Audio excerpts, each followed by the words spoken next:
आराई येथील वैभव अशोक अहिरे या 20 वर्षीय तरुणाच्या आयुष्यात 2020 साली एक भीषण अपघात झाला आणि त्याचे संपूर्ण आयुष्य बदलून गेले. पुणे येथे इंटरव्ह्यू साठी गेलेला रात्री 1:30च्या सुमारास चाकण पोलीस स्टेशनच्या पायरीवर बसलेला असताना अचानक एका कंटेनरने त्याला धडक दिली. अपघात इतका भयानक होता की त्यात वैभवचे दोन्ही पाय गुडघ्यापासून निकामी झाले. तब्बल 45 दिवस त्याला दवाखान्यात मृत्यूशी झुंज द्यावी लागली. जेव्हा त्याला कळले की आपले दोन्ही पाय निकामी झालेले आहेत, तेव्हा त्याच्या आयुष्यावर दुःखाचं मोठं सावट आलं. घरची परिस्थिती आधीच बेताची. आई वडील मोलमजुरी करून संसार चालवत होते. अशा परिस्थितीत कर्त्या मुलावर आलेल्या या संकटामुळे कुटुंब पूर्णपणे हादरले. परंतु वैभवने हार मानली नाही. दिव्यांगत्व आले तरी त्याने आपल्या जिद्दीच्या जोरावर नव्याने आयुष्य सुरू करण्याचा निर्णय घेतला. मोबाईलच्या माध्यमातून शासकीय ऑनलाईन कामे करत त्याने घराला आर्थिक मदत करण्यास सुरुवात केली. दरम्यान सामाजिक कार्यकर्ते कीर्तिताई सुनील महाजन यांना वैभवची परिस्थिती समजताच त्यांनी माणुसकीचे उत्कृष्ट उदाहरण घालून दिले. त्यांनी वैभवला 51,000 रुपयांचा लॅपटॉप, 17,000 रुपयांचा प्रिंटर तसेच कामासाठी लागणाऱ्या इतर वस्तू देऊन मोठी मदत केली आहे. ही मदत वैभवसाठी नवजीवन देणारी ठरली. सामाजिक कार्याच्या क्षेत्रात सतत सक्रिय असलेल्या सुनील महाजन यांच्या या कार्याचे सर्वत्र कौतुक होत आहे. आज वैभव आपल्या जिद्दीच्या जोरावर नव्याने उभा राहत असून अनेकांसाठी प्रेरणास्थान ठरत आहे. वैभव, तुझ्या जिद्दीला सलाम. सुनील महाजन सर, आपल्या माणुसकीला मनापासून प्रणाम.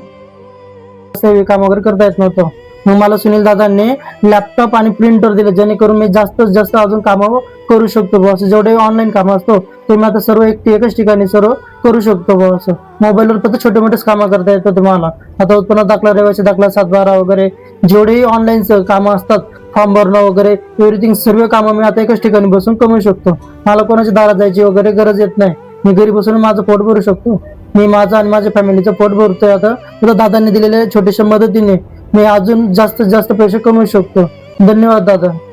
जे दिव्यांगत्व आलं तुला आणि तुझ्यासारखे हजारो अजून युवक आहेत, त्यांना देखील अचानक अशा आयुष्यामध्ये या सर्व गोष्टींचा सामना करावा लागतो. काय सांगशील त्या युवकांना की त्यांच्या आयुष्यात तुला 5 वर्ष झाले, तुझे दोघही पाय निकामी झाले, दिव्यांगत्व आलं तुला, काय संदेश देशील त्या लोकांना जे तुझ्याकडे बघून प्रेरणा घेऊ शकतात? काय संदेश देशील त्या लोकांना? आपल्या लाईफ मध्ये जे घडून गेलं ते तर वापस येणार नाही. आता इथून पुढे लाईफ कशी जगायची ते बघायचं आपल्या. म्हणजे आपल्या आयुष्यामध्ये सुनील दादांसारखी माणसं असतील तर आपल्याला आधार भेटतो त्यांच्या म्हणजे पुढे जाण्यासाठी वगैरे. का आधार भेटतो, एक सपोर्ट भेटतो, मदत भेटते, त्याच्याने आपण पुढे जाऊ शकतो. जे झालं ते आता आठवण करून किंवा विचार करून त्याच्यात काही बदल तर होणार नाही. फक्त आता पुढे काय करायचं ते बघायचं आपण. तो बसल्या छोटे मोठे काम करू राहिला होती इथं बसल्या. माझा मुलगा एकटाच होता, 7 वर्षांनी. मला त्याचं नाव मी वैभव ठेवलं.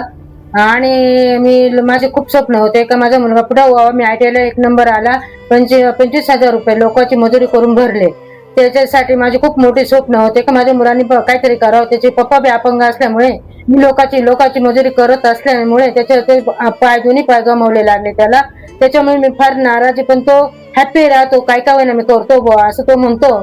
मम्मी, माझे दोन्ही पाय गमावले, माझी मेमरी चांगली, मी काहीतरी करू शकतो जगामध्ये बुवा असं. इतका हॅपी झाला. सुनील भाऊ आले, त्यांनी 2-3 वेळेस बघितलं. गावातल्या लोकांनी सांगितलं का मुलगा असं असं असल्यामुळे सुनील भाऊ आले. सुनील भाऊ म्हणे तुला मी लॅपटॉप आणि हे प्रिंटर घेऊन देतो. तो खूप हॅपी झाला. त्याला इतका आनंद झाला. सगळ्या लोकांना सांगत आले सुनील भाऊ सारखे माणसं क्वचित भेटले मला असं. तो खूप आनंदी झाले. त्याच्यामुळे मी मोठाली कामं करू शकतो ऑनलाईन वर. राजकारणात लोक शब्द देतात, राजकीय लोक येऊन राजकारणाची पोळी बसतात, पण सुनील भाऊंनी शब्द दिला आणि तो ते पूर्ण केलं. त्यांनी सक्सेसच केलं, करूनच दाखवलं त्यांनी. डायरेक्ट आले ते इथं घरी सांगितलं. तो मुलगा खूप म्हणजे इतका आनंद झाला माझा परवापासून तपास कधी. म्हणे सुनील भाऊ सारखे असे क्वचित माणसं जगामध्ये बुवा असं. कर्नाटक मध्ये गेलो तर आम्हाला ते पाय बसवले, पण त्याला वर्किंग होत नव्हती, चालता येत नसल्यामुळे संस्थांनी त्याला 8.5 लाखाचं कोटेशन दिलेलं आहे. त्याला पायाची जास्त गरज आहे, कारण तो एका ठिकाणी त्याचं वय काही नसल्यामुळे तो घरात बसून तो असे छोट्याले मोठ्याले काम करतो संस्थांनी. त्याला पायाचे कोटेशनचे पैसे दिले पाहिजे बुवा, तो चालायला लागेल, त्यांना आशीर्वाद पण भेटू शकतो. मी बी हॅप्पी राहील, मुलगा बी हॅप्पी राहील, आमच्या घरात असं कुटुंब हॅप्पी राहील. त्याचे पप्पा अपंग असल्यामुळे माझे सगळं नगरनिशाणी त्याच्यावरच असते. त्याच्यामुळे मी फार नाराज राहते त्याच्या पायाला. एवढी माझ्याजवळ पैसे नाही, मला शेती नाही, काही नाही, मजुरी करते मी.